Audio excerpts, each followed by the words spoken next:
Sa ngayon guys, mag-aayos naman tayo ng isang laptop. Ang issue nito guys ay may power, walang display. Walang display ang kanyang screen. Kaya pag ganito guys, ang una natin gagawin ay linisin mo natin ang kanyang memory. At medyo sira na rin ang kanyang keyboard nito, pero mataas ang speed nito guys, i7 ito. At ito yung kanyang memory guys, dalawa ito, pero ang isa kanina ay nabaklas na natin. Ayan guys. Ito yung kanyang memory. Yan, baklasin na natin ito at linisin gamit ang eraser. Actually, Sir Pepito, si Sir Yan Vincent guys. po yung nagka-idea for this project. So, he deserves Yan. the credit, not me. Ito yung dalawang memory niya. Linisin natin ito mamaya gamit ang eraser. I like working here, especially with Sir At Vincent. ito guys, nililinis na natin. Sir Vincent, Medyo madumi na nga ang kanyang mga slot ng kanyang terminal. Baka siguro nagluson kak o nawala talalang kontak. Pagkatapos nito guys, linisin na rin natin ang ibang parts niya. At maglalagay na rin tayo guys ng thermal paste guys sa processor heatsink para condition ang kanyang temperature para hindi siya masyadong uminit pag ginagamit na.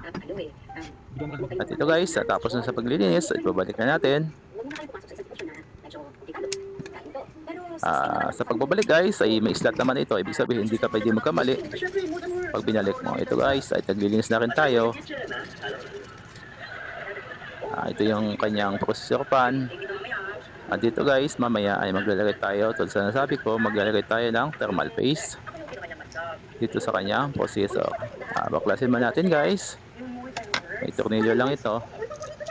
At ayan, nabaklasan natin. At siyempre guys, may nakaabang natin yung thermal paste kasi nga ginagamit natin ito sa ibang nating mga nire-repair sa ating shop.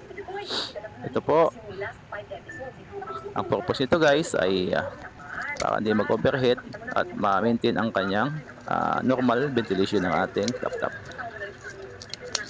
At nalagyan ko na nga guys at ibabalik na natin. Yan lang guys, may tornilyo lang yan, dandahan sa pagbabalik.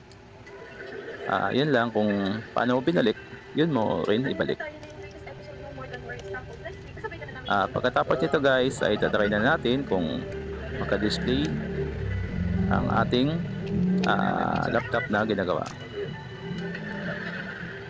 Tapos itatanong na rin natin sa maaari guys kung ipapalitan pa ng keyboard o hindi na, kasi pwede naman gamitin kahit na sira ang keyboard nito. At ito na guys, try natin power on. Ayun guys, naka-display na agad, ibig sabihin effective ang ating ginawa. At ito guys, tuloy-tuloy na ito sa kanyang Windows. Okay guys, thank you for watching po. Ingat po tayo lahat, tuloy lang.